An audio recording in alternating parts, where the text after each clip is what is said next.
Dadagdag na lang po ako ng konti. Doon po sa tagpo na si Lucifer ay binagsak na dito sa lupa o sa Satanas.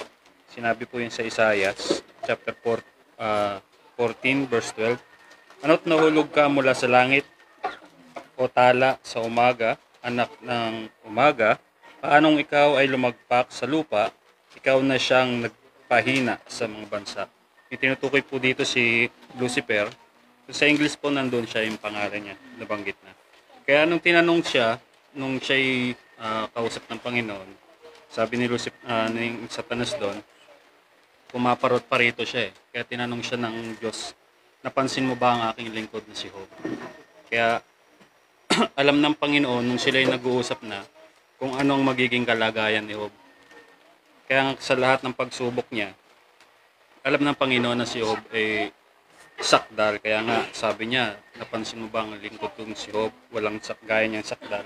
Kasi alam ng Panginoon ang magiging katayuan ng kanyang mga banal.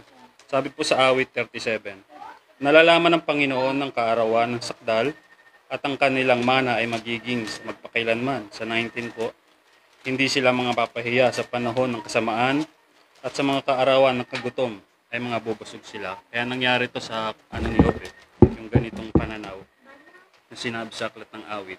Sa kabila ng kahirapan ni Job, nawala yung kanyang lahat ng tinatangkilik, sa bandang huli, dinoble ng Panginoon ng kanyang pag-aari. Bagamat siya'y naghirap noon, dito lamang sa awit na aking binasa, pinapakita, alam ng Panginoon, nalalaman ng Diyos ang katayuan ng kanyang lahat ng mga banal. Kaya sa panahon na ganito, alam niyang si Job ay hindi mapapahiya dahil nalalaman ng Panginoon katayuan ng mga sakdal. Yun lang po sa love. Salamat kapatid na Michael. Huwagin natin si kapatid na David. Magandang gabi po sa bawat isa at sa sambayan ng ating kapatid na Guillermo. Gayon din sa mga kapatid natin online. Sa pag-aaral po natin, yung mga natalakay po na ibahagi tungkol dun sa katapatan ni Job sa kabila ng pagsubok. Pero dito kasi sa ating pinag-aaralan, pwede rin natin kasing tingnan yung kaisipan naman ni Satanas. No? Kasi sabi ni Satanas, yung sagot niya, natatakot ba nang walang kabuluhan si Job sa Diyos? Hindi mo ba kinulong siya at ang kanyang sambahayan at ang lahat niyang tinatangkilik? Sa bawat dako, iyong pinagpala ang gawa ng kanyang mga kamay at ang kanyang pag-aari ay dumami sa lupain. No? So nakikita natin na ang kaisipan ni Satanas na ang tao naglilingkod lang kapag marami siyang pag-aari o kayamanan. No? Kaya nga nung, di ba, nagtanong yung binata sa ating Panginoon, 'di ba? Nalungkot siya kasi gumaganap siya ng kautusan. Pero dahil marami siyang pag-aari, ngayon kung tatanggalin, parang namanglaw siya kaya hindi niya rin maiwan. Tsaka yung isa pa dito, sa tagpo, nung tinutukso niya ang ating Panginoon, sabi niya, ayan, sabi sa kanya, inakyat pa niya at pinakita sa kanya sa sandaling panahon ang lahat ng kaharian sa sanlibutan at sinabi sa kanya ng dyablo, sa iyo ibibigay ko ang lahat ng kapamahalaang ito at ang kaluwalhatian nila sapagkat ito'y naibigay na sa akin at ibibigay ko kung kanino ko ibig. Kaya nga kung sasamba ka sa harapan ko ay magiging iyong lahat. So makikita natin na iniisip niya talaga na yung mga tao nakatingin doon sa pakinabang o doon sa kayamanan dito sa sanlibutan ito. Pero sa atin, ipinakilala na hindi ganun yung paglilingkod, kundi maging mahirap man tayo, dumami man yung pagsubok natin, maglilingkod pa rin po. Yun lang siguro pa po sa iyo. Salamat kapatid na David. Kanagdadag sa mga lingkod mo natin kapatid na Jose.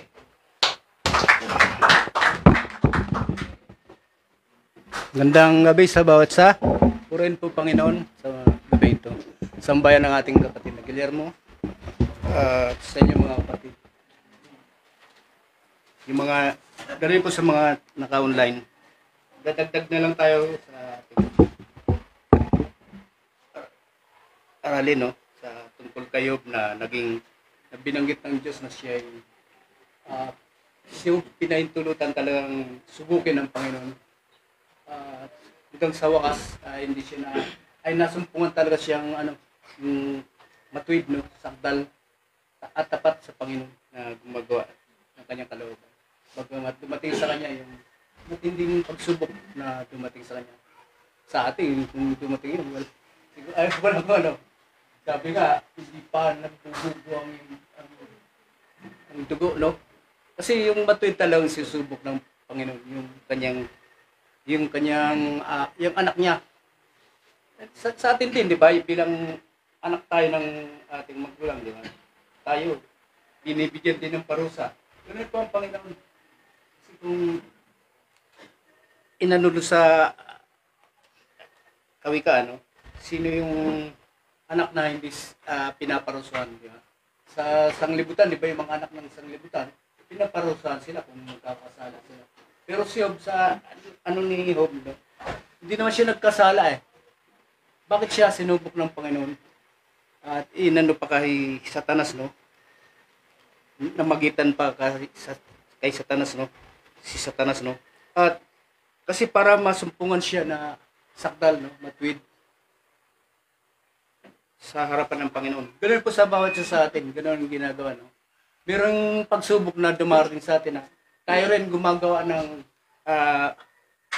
pagkakasala natin, no? Yun po yung mahirap, yung ganun. Baka ito yung ikalugmok natin. Pero kung yung Panginoon yung nagbigay sa atin pagsubok, no? Kaya nating tayo. Kasi sabi nga, hindi tayo bibigyan ng Panginoon na hindi natin makakaya. Yung mga dumating sa ating yan, tigatian, yan, natural lang yan. Mga karamdaman, bigat na yan, ha? Ito yung talagang sa atin ng Panginoon. Sabi doon sa aklat ng dito sa Ikalawang Tesalonica sa 1 4 hanggang 4. Ano pat kami sa aming sarili ay nagkakapuri sa inyo sa mga iglesia ng Diyos dahil sa inyong pagtitiis at pananampalataya sa lahat ng mga pag-uusig sa inyo at sa mga kapighatan inyong tinitis, na isang tandang hayag ng matuwid na paghuhukom ng Diyos upang kayo ariing karapat-dapat sa kaharian ng Diyos, na dahil dito ay nangagbata rin naman kayo. Kung isang bagay na matuwid sa Diyos na gantihan ng kapighatian ang mga napumipighati sa inyo, at kayong mga pinighati ay bigyan kasama namin ng kapahingahan sa pagpapakahayag ng Panginoong Hesus mula sa langit, na kasama ang mga anghel ng kanyang kapangyarihan na nasa nagniningas na apoy. Doon sa mga gumagawa ng kasamaan, wala na silang pag-asa eh. Dahil yung mga ikamamatay na kasalanan, wala na. Lalo't yung mga hindi na sumasampalataya sa kanya, meron na silang talagang kahatulan. Yan po yung sa ating ganyan. Mapalad tayo sapagkat na natin pagkakakilala sa ating Diyos na buhay, no? At yung nabanggit pa rin, yung pagtatapat ni Job, no? Sa pagtatapat kasi, marami nagkahayag ng isang kagandang loob, no? Bawat yung mga tao, lalo sa liputan. Pero walang katapatan. Kasi ang Panginoon tumitingin dun sa tapat, di ba? Yung mga hinirang niyang lingkod, kailangan maging tapat eh. Kagaya ng mga lingkod ng Panginoon na unang panahon pa, sina Abraham naging tapat. Kasi nandun yung sa kanila, itititig ng Panginoon yung kanyang mata doon sa mga tapat. Sa 102 ng awit, nandun yun. At yung ito sabi rito sa kawikaan sa kawikaan 28 at 20. Ang tapat na tao ay mananagana sa pagpapala. Ngunit siyang nagmamanilang pagyaman ay walang kusalang parusa. Kaya nalulugod siya talaga doon sa matuwid na kanyang kanal. At yung mga tapat niya. Yan po, Panginoon, magandang gabi. Salamat, kapatid na Jose. Sunod natin si kapatid na Guillermo.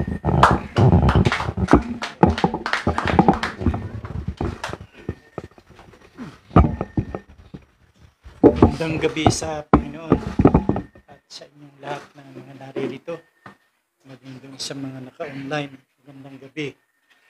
At maging dito sa sambahayan kong magandang gabi rin.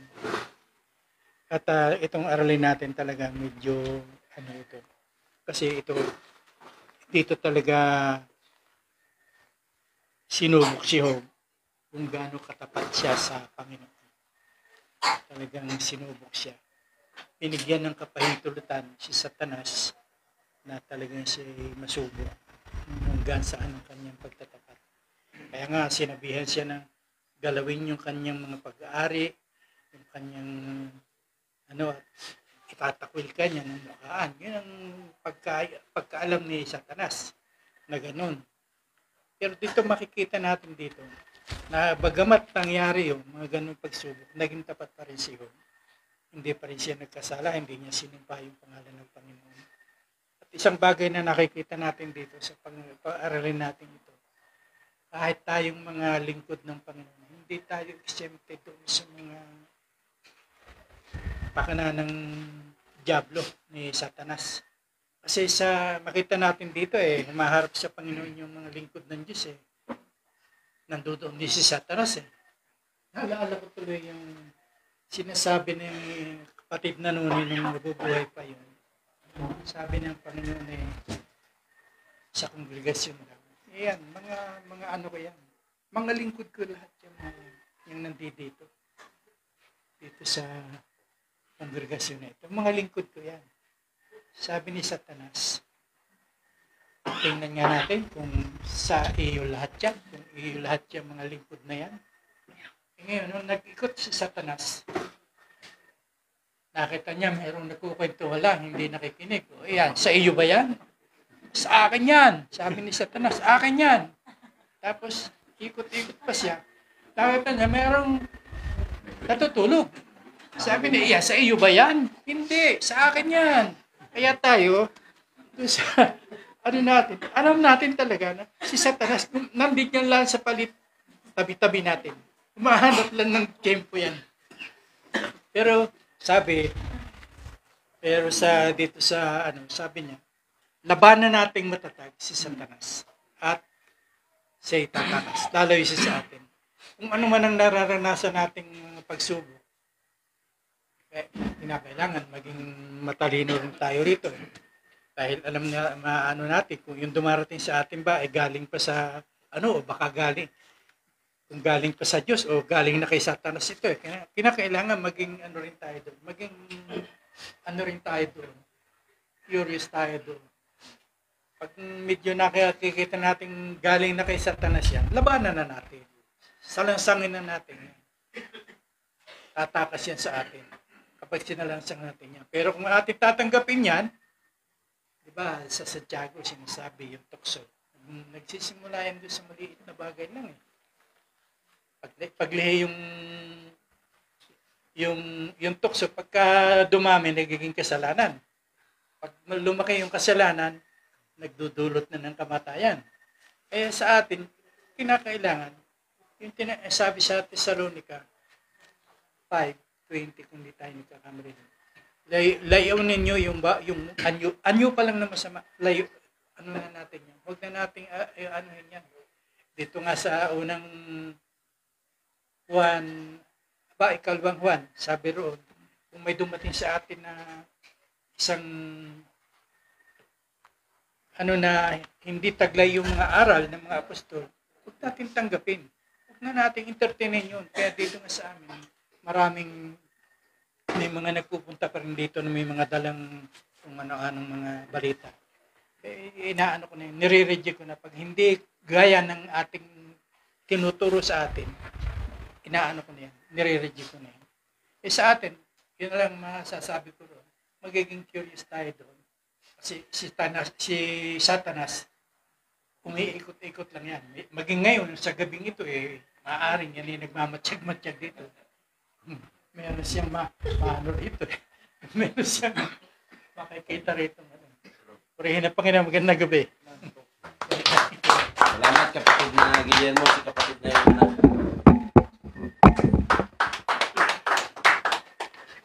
Magandang gabi sa Panginoon, purihin siya sa ating mga kapatid na nakatungay sa online.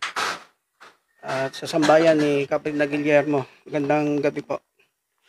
Sa ating pag-aaral, no, bilang pagbabahagi, alam naman natin sa ating pag-aaral kung ano yung katangian ni Job. At isa sa makikita natin, siya talaga ang Panginoon, nagpapaduka, nagpapayaman din naman. No? Kasi bagamat naging nawala kay Job yung lahat ng mga bagay, masigit ang pinalit ng Panginoon doon. No? At makikita natin dito sabi dito sa 8, sabi nga rito, at sinabi ng Panginoon kay Satanas, iyo bang pinansin ng aking lingkod na si Job? Ngayon sabi, ang pagpapatotoo ng Diyos, makikita natin yung kasiguraduhan ng pagsasalita ng Diyos na makapangyarihan sa lahat. Yung kasiguraduhan niya, yung pagtatapat ni Job, hindi maaalis, hindi malalayo. Kaya nga nakipagpumayag ang ating Diyos na sa mga bagay na gusto mangyari ni Satanas. At isa sa makikita natin dito, mga kapatid, no, yung pamilya ni Job parang hindi sumusunod sa kanya no, kasi yung kabanalan taglay-taglay ni Job pero yung kanyang pamilya hindi ultimo yung kanyang asawa, no. Kaya mahalaga talaga sa paningin ng Diyos yung banal Ngayon kung ating babanggitin itong si Satanas, no, sabi sa aklat ng Ezekiel, may sinasabi rito ng unang panahon, sabi rito sa chapter 28 verse 13, ikaw ay nasa Eden, hindi po ito yung palaman na yung halaman ng puto doon ng unang paglalang, ikaw ay nasa Eden na nahalamanan ng Diyos. Lahat ng mahalagang bato ay iyong kasuotan. Okay? Kita mo yung mga katangian. Diretso ka na yung pagbasa, mga kapatid, medyo. Sabi rito sa 14, ikaw ang pinahirang kirubin na tumatakip at itinatag kita. Naatupat ikaw ay nasa ibabaw ng banal na bundok ng Diyos. Ikaw ay nagpanhik, manaog sa gitna ng mga batong mahalaga. Kaya makikita natin dito, no, ng unang panahon talaga si Satanas na nasa kalangitan yan. Tapos dahil sa kanyang kapalaluan, no, ibinagsik siya ng Diyos. Kaya kung ating titignan, yung sinasabi na yung mga nangamatay na masasamang tao nasa ilalim ng lupa, no, nakikipagdiskuhan kasama ni Satanas, no, hindi po totoo yon kasi hindi pa po dumarating yung sinasabing paghatol sa buong sanlibutan. At isa sa makikita natin dito, mga kapatid, yung katangian niya kasi ng una, sabi rito, ikaw ay sakdal sa iyong mga lakad mula sa araw na ikaw ay lalangin hanggang sa ang kaliko ay nasumpungan sa iyo. No? Kaya nga makikita natin na kahit na anong sakdal ng tao, pagka nagkaroon ng taglay ng kalikuan, ay yung bagay na hindi kinalulugodan ng Diyos. No? Kaya yung naging kinalalagyan ni Satanas. Ngayon sa ating mga mananampalataya, no, na napaka-importante na maging huwaran ng isa, yung katangian tinataglay ni Job. No? Kasi makikita natin yung kasakdalang kanyang tinataglay, no? Ay kapanahon ng Israelita, walang matuwid, wala kahit isa Pero si Job, ipinakita niya yung pagiging matuwid niya. No? Ayun na dapat maging katangian. Purihin ng Panginoon, mga kapatid. Salamat. Kaya mga kapatid na Froilan.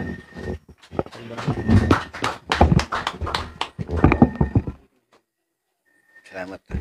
Purihin ng Diyos, magandang gabi sa bawat isa. Sambayan ni kapatid na Guillermo. At mga kapatid narito, mga kapatid natin sa online. Salamat sa pagbabahagi ng bawat isa. Hindi na ako masyadong magbibigay ng mga talata. Gusto lang nating makita sa ating mga pag-aaral ng pagsubok. May pagsubok ang kaaway, kasi ang salitang Satanas, kaaway o kalaban. Yan ang ibig sabihin ng salitang Satanas. Ngayon, may pagsubok siya, ang Satanas o yung kaaway, may pagsubok ang Diyos. Kapag ang pagsubok ng Diyos, nagbibigay ito ng tibay sa sumasampalataya. Samantalang ang pagsubok ng Satanas, ihihiwalay ka sa Diyos. Ilalayo ka niya. Kaya pag nakikita niyong inilalayo ka na, doon sa pagsubok na nararanasan mo kay Satanas yun. Para pagka nararamdaman mo na pinagtitibay ka ng pagsubok sa'yo, sa Diyos yun. Kasi yun yung layunin ng Diyos. Alam natin, sabi niya, ang Diyos ay hindi nanunukso ng mga mahalay na bagay. Kaya hindi sa Diyos yun. Pinapakita naman ng banal na kasulatan. Sabi ni Apostol Pablo, mulit muli, inahadlangan ako ni Satanas. So, si Satanas hadlang. Yun yung gusto niyang gawin kay Job eh. Yung hadlangan si Job sa pagiging matuwid. Pagiging lingkod ng Diyos. Gusto niya, hadlangan yun. Yung pagiging sakdal niya. Kaya sa ating Diyos. Kasi mismo ang Diyos ang nagsabi, nakita mo ba ang lingkod kong si Job? Napakasarap pakinggan. Nakilala ka ng Diyos. Nasabihin, ikaw ay lingkod ng Diyos. Na mismo ang Diyos nagsasabi, lingkod ka. No. Ngayon, ano sabi naman ni Apostol Pablo sa aklat ng Timoteo? Nakikilala ko ang akin, sabi ng Panginoon. Lumalayo sa kalikuan ang bawat sumasambitla sa pangalan ng Panginoon. Doon papatunayan na ikaw ay sa Diyos. Kasi pinapakilala lumalayo ka doon sa kalikuan. At magagamit ka ng Panginoon. Kasi sabi doon ng kasunod ng talata noon, sa isang bahay ay merong sisidlang ikapupuri. Di ba? Sisidlang hindi ikapupuri. Doon sa pagkakataong yun, si Job, sisidlang ikapupuri. Nagamit siya ng Panginoon eh. Diba? Nagamit siya. Ganun yung naging kay Job. Ngayon papansinin nyo, yung paraan na ginagawa para hadlangan si Job sa pagiging matuwid, anong ginawa ni Satanas? May kapahintulutan ng Diyos doon eh. Bakit may kapahintulutan? Kasi alam ng Diyos, sabi niya, hindi siya magbibigay ng tukso o pagsubok na hindi makakayanan. So alam niya, makakaya ni Job. Kaya may kapahintulutan siya ron. Ngayon, pangyayaring yun, yung hadlang na ginamit ni Satanas, tinataniman si Job ng negatibo. Negatibo yung tinatanim kay Job eh. Kung ikaw ba, magmamatuwid ka pa ba? Sa akala nyo ba, yung asawa niya lang may sabi noon? May udyok na Satanas yun. Sa akala mo ba, magtatapat ka pa sa Diyos? Ganyan lang nangyayari sa'yo. Diba? Yun yung pagkatanim sa kanya. Negatibo. Kaya kapag may negatibo sa ating kaisipan at puso, sigurado yan, hindi sa Diyos yan. No. Ngayon, papansinin nyo, yun nga. Tapos, meron siyang mga kaibigan. Alam kasi ng mga kaibigan niya na kapag ganun yung nararanasan, may kasamaan kang ginagawa. Kaya nga sabi ni Sopar sa kanya, alisin mo yung kasalanan mo sa yung tolda, ang yung kamay, alisin mo yung kasalanan mo. Sabi niya, linisin mo. Bakit? Kasi nga, sa panahon noon, sinusumpa. Kaya parang sumpa yung nangyari kay Job. Dahil hindi nila alam yung usapan ni Satanas. Tsaka ni Job. Ganun yung nangyari kay Job. Pero papansinin nyo, bagamat nagsasalita si Job ng, sana hindi na ako sinilang ganito. Kasi nararamdaman niya eh. Kaya ganun ang sinasabi niya eh. Pero, kung papansinin nyo, nung makipagsalitaan yung Panginoon sa kanya, kasi alam niya rin eh, sabi nga niya sa mga kaibigan niya, ako'y katulad niyo rin na merong unawa. Huwag niyo ako ituring na wala akong unawa. Meron. Sabi niya, meron din akong unawa. Pag sinusubok ako, lalabas akong ginto. Sabi niya, sinasabi niya eh. Kaya sa tatlo eh, manggagamot kayo walang kabuluhan. O, isa pa yung dapat nating makita eh.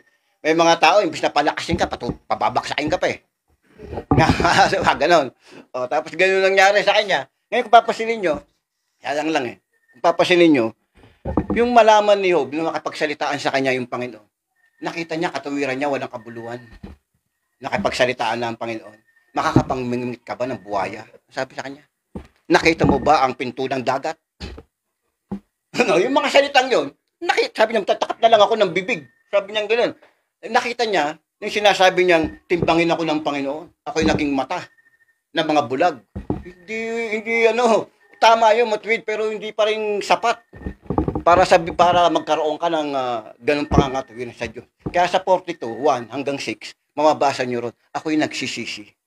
Sa lahat ng mga nasabi ko, yun ay pagsasalita na walang unawa. Inamin niya eh. Yung mga sinasabi niya, wala siyang unawa doon kasi hindi niya nga alam pa nun. Ibig sabihin, lahat ng sinasabi niya, kaya sabi niya, nagsisi siya sa mga bagay. Malawak kayong kapatid, purilang Panginoon. Magandang gabi. Salamat, kapatid na Si kapatid na Oliver. Thank you, Mr. MC. David Chujan. Okay, salamat po at magandang gabi sa Panginoon. Magandang gabi sa Digno Family. Sa bawat isa at gayon din sa lahat ng mga naka-online ngayon. Magandang gabi sa inyo.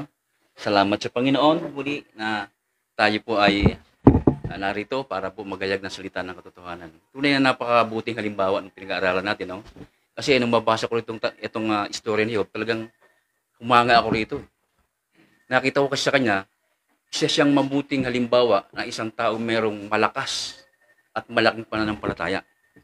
Kasi yung kung mahina ang pananampalataya mo sa ganung pangyayari, hindi mo kakayanin yun. No? Hindi mo kakayanin yun. Kaya nga, naging natin ngayon sa pag-aaral sa gabi, si Job ba talaga ay nagkasala o hindi? Actually, si Job talaga, hindi siya nagkasala. Ang kadahilanan lang, maaring nagkaroon siya ng pangangatiwiran sa Panginoon, kagaya na sinabi ni Kapitna Froilan, na hindi niya nalalaman. Pero alam din niya, yung kalagayan niya. Sabi niya ganun dito, sa chapter 9, sabi dito, sa 9:20, "Kahit ako'y matuwid," sabi ni Job, "ang aking sariling bibig ay hahatol sa akin. Kahit ako'y sakdal, patutuwanan niyang ako'y masama." Di ba? Sabi niya, kahit ako'y sakdal, kayang patutuwanan ng Diyos na ikaw ay masama.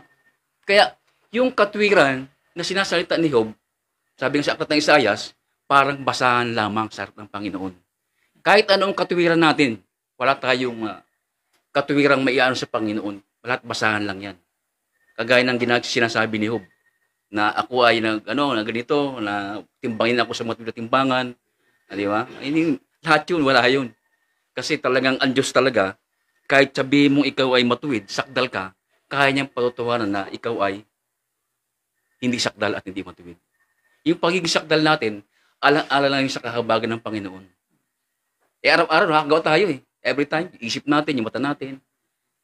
Kaya lang, ang Panginoon, marunong talaga umano sa atin, umunawa doon sa mga bagay na taglay natin ng kahinaan. Isa pa sa makita natin dito sa pag-aaral natin na nabanggit kanina, yung bagay na kapahintulutan na ibinigay ng Diyos. Nang bawat mananampalataya, talagang kailangan subukin. Bakit nga sinusubok? Para malaman na matuwid ka. Para malaman kung ano ba talaga yung paglilingkod mo. Kaya nga sa aklat ng awit, may salitang ganito, sa 11. Sabi dito, sa 11:5, sinusubok ng Panginoon ang matuwid. Kailangan subukin ka. Yun lang ang dapat nating maanuhan kung yung pagsubok ba na ito ay mula. Actually, si Job alam niya na yung pagsubok sa kanya galing sa Diyos Kaya lang siya talagang nakapagsalita ng pangatuwiran kasi nga, may salita doon na sinasabi si Job, sabi dito sa chapter 16, verse 20 ng Job, "Ginagalit ako ng aking mga kaibigan." O, di ba? Siyempre, parang iniinis ka na, inaano ka, parang pinaririgan ka lagi na ikaw pa yung, kaya ka nangyari sa iyo yan dahil ikaw ay masama. Ikaw ay gumawa ng kasalanan, kaya nangyari sa iyo yan. Siyempre, makakatuwira si Job sa kanila ng, hindi, kahit ano yun ako ng Diyos. Alam ko, yun, parang yun pag mamagpurin, masasabi natin ang natin. Pero si Job, makikita natin yung katapatan niya. Siyempre, kahit sino naman talaga, ikaw sa atin ganunin ka ng kasama mo ito pa sa 17:2, "Tunay na may manunuya na kasama ko. At ang aking mata ay nananahan sa kanilang pagmumungkay." Di ba? Iniinis ka pa. Tinutuya ka pa. Ginagalit ka pa. Paano pa? Di ba? Kaya nga sa atin, tinuruan na tayo kung paano yung dapat natin gawin. Malawak na yung sa atin Pasalamat nga tayo, susubok tayo ng Panginoon Kasi malalaman natin kung anong sabi nga kanina, alam na natin kung pagsubok ng Panginoon to Kailangan, pag nangihina ka sa pagsubok na yun, sa kaawa yun. At maaring maghiwalay sa'yo. Pero pag katitibay mo ito, tumitibay ka doon sa pangyayaring pagsubok sa'yo, galing sa Panginoon yan. Magpasalamat tayo. Ganun yun yung natin. May oras pa, kapatid? Salamat, kapatid. Puri ng Panginoon. Salamat, kapatid na Oliver. Dadako na tayo sa kapatid na Lindo.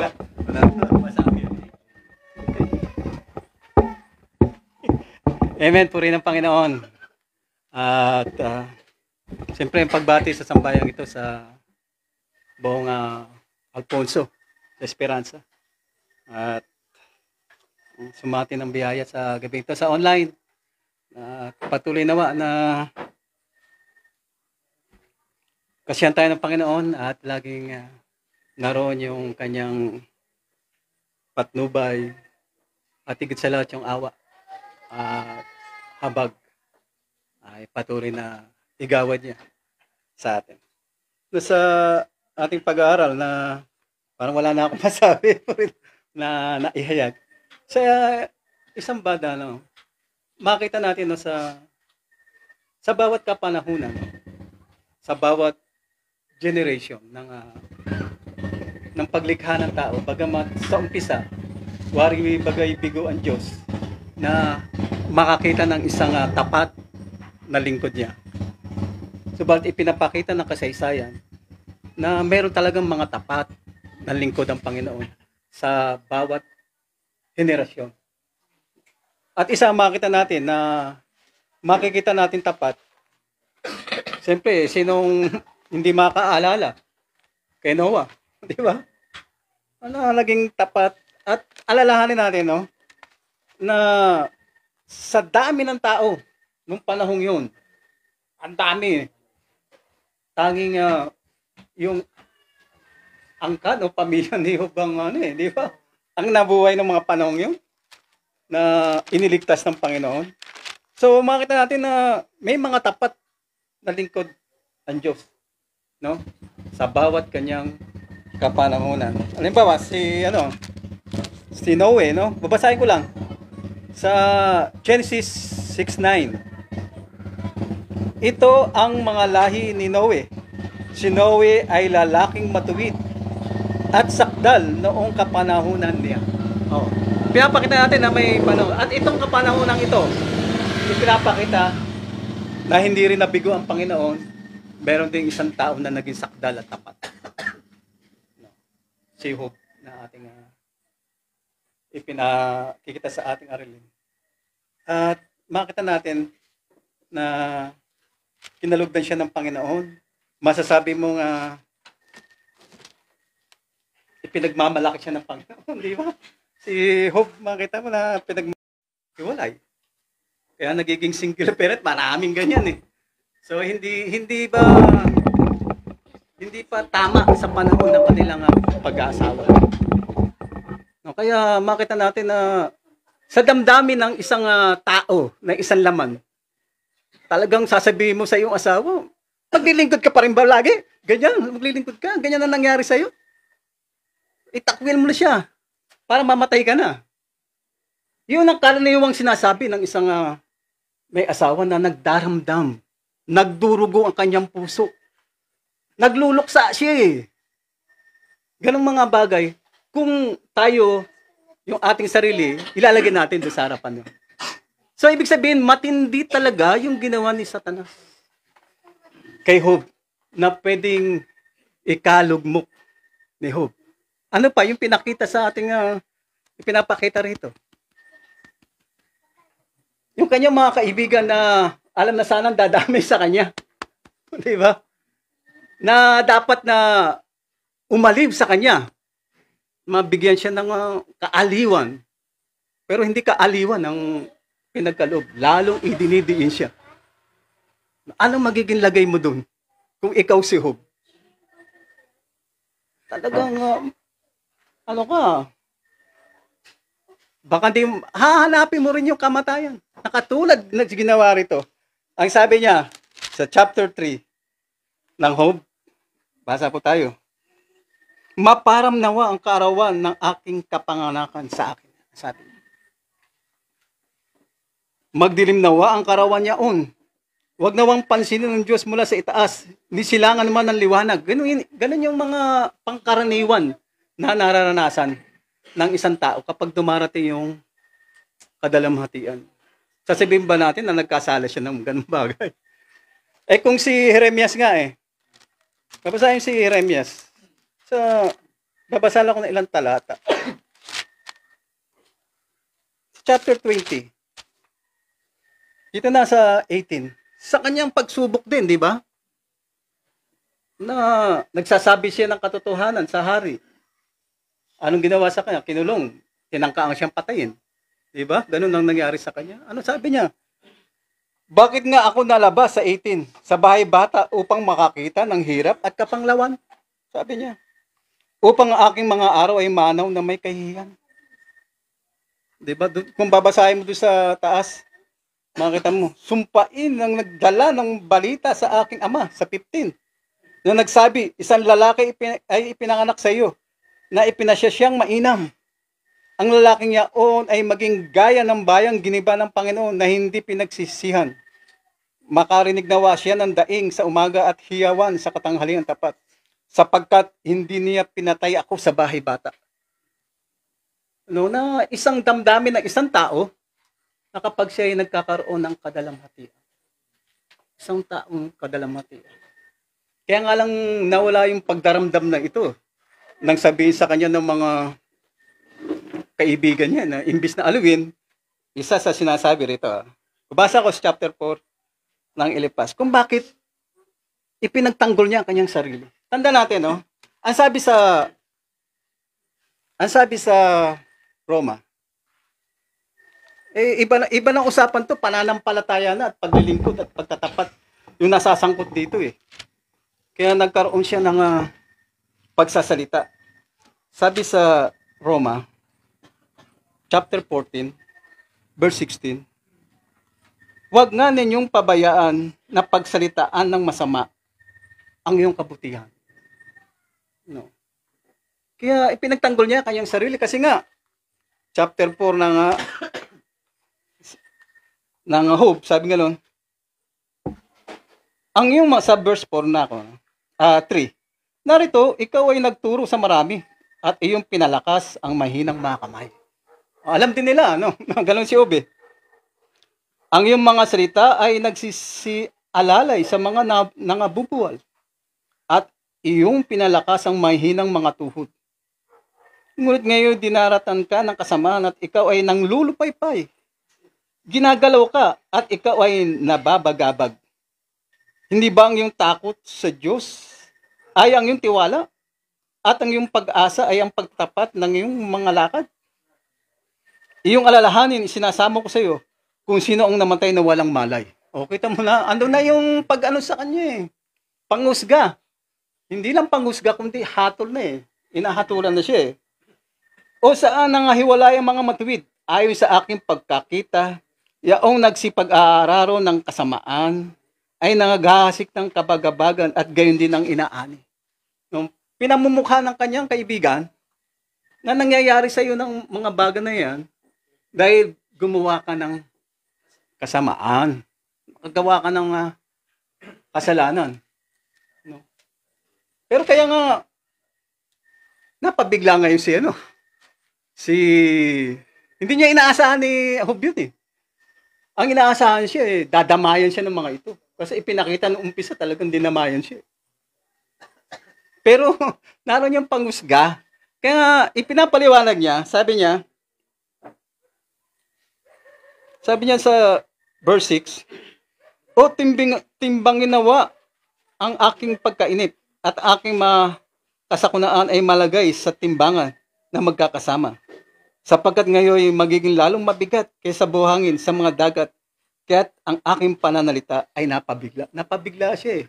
Ibig sabihin nung kanyang pagdurusang yon, yung kanyang nararamdamang yon, lalong bumigat dahil sa pag-akusa at paghatol sa kanya. Lalong bumigat.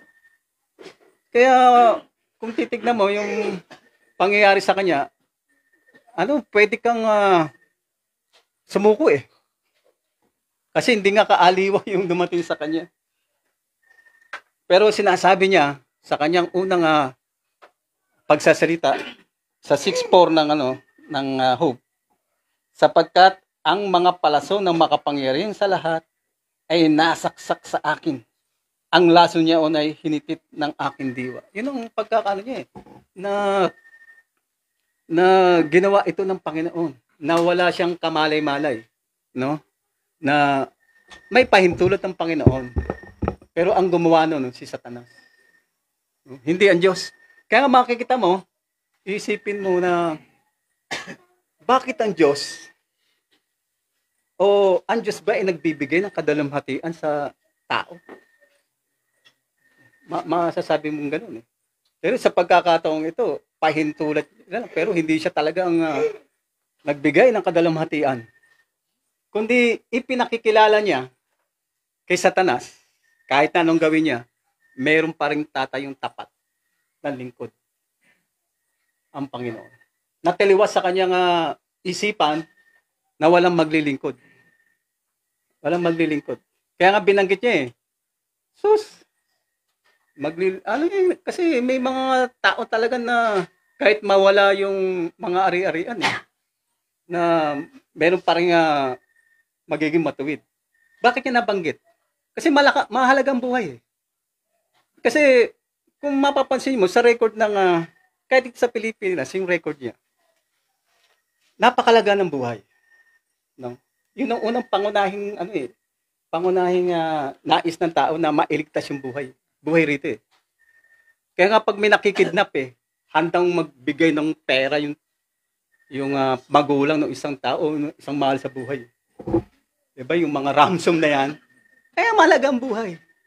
Mahalagang buhay. Kaya nga sinabi ni Satanas yun eh. Yung mga ransom na ganyan, abusayap nga, makita mo. Hindi natin alam sa kasaysayan pala na maraming mga foreigner yan na kuha, ayun, niraramson. Kasi mahalaga yung buhay nga eh. Kaya nabanggit ni Satanas yun. Pero galawin mo kanyang lamang. Balat sa balat. Sakit. Iindahin talaga yan. Iindahin niya yan. Pero nagkamali siya, katulad nung ipinapakita. Na hindi natinag. Lalo pa nga kumapit siya eh. Kaya nga, ang naging katwiran niya lang dito, na sinasabing naging mapagmataas siya. Naging, kata mababasa lang ako dito ha. Kasi nga ito pa yung sabi sa chapter 8 ng Job. Sa 8:6, sabi ni Bildad, kung ikaw ay malinis at matuwid, walang pagsalang ngayon gigising siya dahil sa iyo. Kita mo yung mga paratang na yun. At pasasaganain ang tahanan ng iyong katwiran. Di ba sabing gano'n? Ngayon sumagot siya. Sabi niya rito, tignan natin kung naging palalo siya rito. Ibig niya lang ipagtanggol kasi nga, pagtanggol sa kanyang sarili na paratang sa kanya eh. Ganun yan eh, parang paglilitis to eh. Sabi sa 49:14, gaano pa nga kaya kaliit ang maisasagot ko sa kanya? Alam niya, no? At mapipiling aking mga salita na maimamatwid ko sa kanya. Sabi niya, kaya kahimad ako'y matuwid, gan may hindi ako sasagot sa kanya. Kahit na ako matuwid, hindi ako sasagot sa kanya. Ako'y mamamanhik sa aking hukom. Kung ako'y tumawag at siya'y sumagot sa akin, gan may hindi ako maniniwala na kanyang dininig ang aking tinig. Sapagkat ako'y ginigiba niya sa pamamagitan ng isang bagyo. Naniniwala ba kayo na yung Panginoon sa pagdadalamhati niya, pwede siyang maglagay ng bagyo? Eh, gano'n ang Panginoon. Pag nagagalit talaga, naglalagay ng bagyo yan, di ba? Nasa kanya nanggagaling yan eh. Doon sa, saan ba yun? 25:32 ng Jeremias. Ayan. At sa Amos, nakasulat din yan. Hindi ko lang matandaan sa chapter 9 o 9:6 ng Amos. Yan yung tsunami na tinatawag. O ganyan ang Panginoon. Ngayon, sabi niya rito, kahit mat sa 20, ako'y matuwid, ang aking sariling bibig ay hahatol sa akin. Kahit mat ako'y sakdal, patutuhanan niya akong masama. Sabi niya, sa 21, ako'y sakdal, hindi ko talos ang aking sarili. Aking niwalang kabuluhan ng aking buhay. Lahat ay isa, kaya't aking sinasabi, kanyang ginigiba ang sakdal at ang masama. Kinatwiran niya na akala ng mga katropa niya, sabihin natin, yung ginigiba ng Diyos yung masama. Pero binanggit niya rito, kanyang ginigiba ang sakdal at ang masama. No. Hindi lang yung masama ang ginigiba ng Panginoon. kundi yung sakdal. Kasi nga sinusubok doon eh. Sinusubok yung pananampalataya para makitang doon sa 23, makitang ginto. Siya, no? Si Hope. Oo. Ganyan. At makita natin sa kanyang pananalita, nakatotohanan naman kung babasahin niyo yung chapter 29, 30, 31. Ganun yung naging kalagayan niya eh. Babasa lang ako, no? Sa 29:12. Sapagkat aking iniligtas ang duka na dumadaing. Ang ulila rin naman na walang tumutulong sa kanya. Ang basbas ng malapit ng mamatay ay sumasa akin. At aking pinaawit sa kagalakan ang puso ng babaeng bao. Ganun siya. Ganun. Kaya pinapakilala niya. Ganun siya eh. Naging mata ako ng mga bulag. Naging paa ako ng mga pilay. Ganyan yung pinapakita niya rito eh. Balik ko muna sa ating MC. Update natin yung bagong kapatid na dito. Para sa tanong. Sa ating group, may tanong daw po yung anak lahat. Yung 10 siya nung una. Yung namatay. Oo.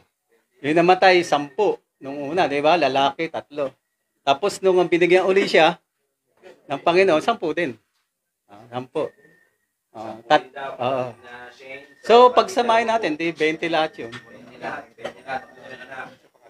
So, yung tanong naman ni Sister Sally, yung nagkasala ba siya?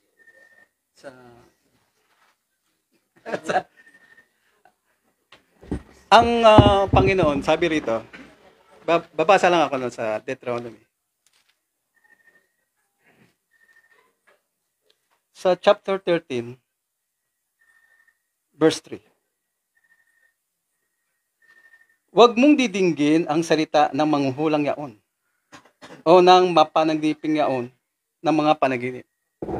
Sapagkat sinusubok kayo ng Panginoon ninyong Diyos upang maalaman kung iniibig ninyo ang Panginoong ninyong Diyos ng inyong buong puso at ng inyong buong kaluluwa.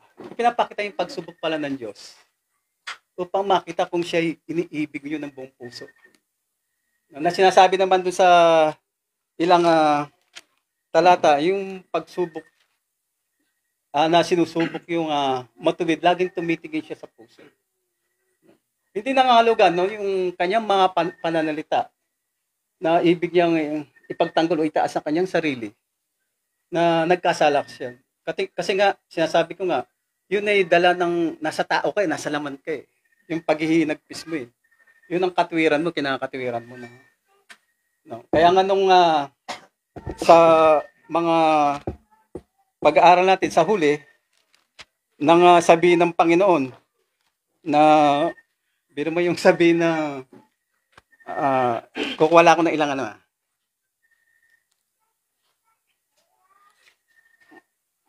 ilang mga talata. Yung ito may ama ba ang ulan? O sinong nanganak sa mga patak ng hamog? Ito pinapakita niya eh. Pinapakita niya eh. Na nalalaman mo ba yun? Sabi gano'n. Makapagsusugo ka ba ng mga kidlat? Sabi niya, doon, ang sabi ng Panginoon sa kanya, ipinapakita na lahat ng binabanggit dito, hindi magagawa ni Job. Tanging Diyos lamang ang makagawa ng na siya ay makapangyarihan. Na, ibig sabihin, parang yung sinasabi niya na yung makakareklamo ba yung palayok? Di ba? Doon sa magpapalayok. Yun ang ibig sabihin eh. Na sinasabi niya. No, kaya nga, sinasabi niya pa eh, yung kanina eh, makakapaglagay ka ba ng tali sa ilong ng buhaya? Kaya mo ba yun? Kaya mo ba yun? Kaya mo bang bumigit ng buhaya? Kaya nga sabi ni Job, wala. Kahit na, hindi ako na magsasalita. Kaya yung pinakita doon sa chapter 42, sabi niya, ngayon nakikita ka ng aking mga mata. No. Na lahat ng, sabi niya rito, Kaya't ako'y nayayamot sa sarili at nagsisisi ako sa lubok ng mga abo. Pinagsisihan niya kanyang mga nabanggit na yun. Kahit na matuwid yun sa pagtatanggol sa kanyang sarili, ng lahat ng mga bagay na yun, pag hindi gusto ng Panginoon, hindi niya dinidig baliwala yun. Pwede siyang akusahan ng Panginoon na makasalanan. Ganun bagay. Para yun lang ang pinapakita. Pero kung siya'y nagkasala, kung puso ang titignan, sabi ka sa akin nabasa, hindi nagkasala ang Panginoon. Si Pablo sa Panginoon. Pagkos, pinapakita sa kasaysayan, no? Na pinaunlad pa nga siya. Ano? Lahat ng ari-arian, pinadami. Ganon eh. Kasi kung ito'y suwail, hindi bibigyan ng Panginoon ng ganito. Kundi ipinapakita na nagtagumpay si Job na tama ang Diyos na ipinagmalaki si Job. Nagtagumpay siya sa pagsubok na ginawa sa kanya ni Satanas.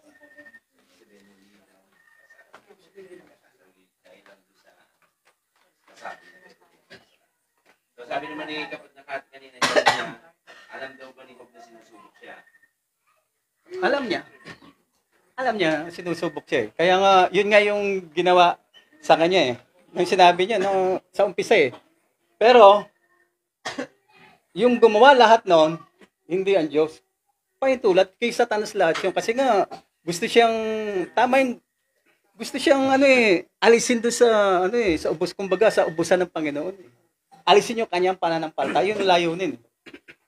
Kailangan gawin ni Satanas yun, ang bigla-bigla. Para ipagmumukha sa Diyos, na totoo yung sinasabi niya na ako naglilingkod lang yan dahil sa yung tinatangkil na binibigay mo sa kanya. Yan lang eh. Pero yung pag-uusap ni Satanas tsaka ng Diyos, Hindi alam ni Job yun. Hindi niya alam yun. Pero, yung binanggit niya kanina, 9:22, nalalaman ko na sinusubok ng Diyos kapwa ang sakdal at ang masama. Binanggit siya sa 9:22.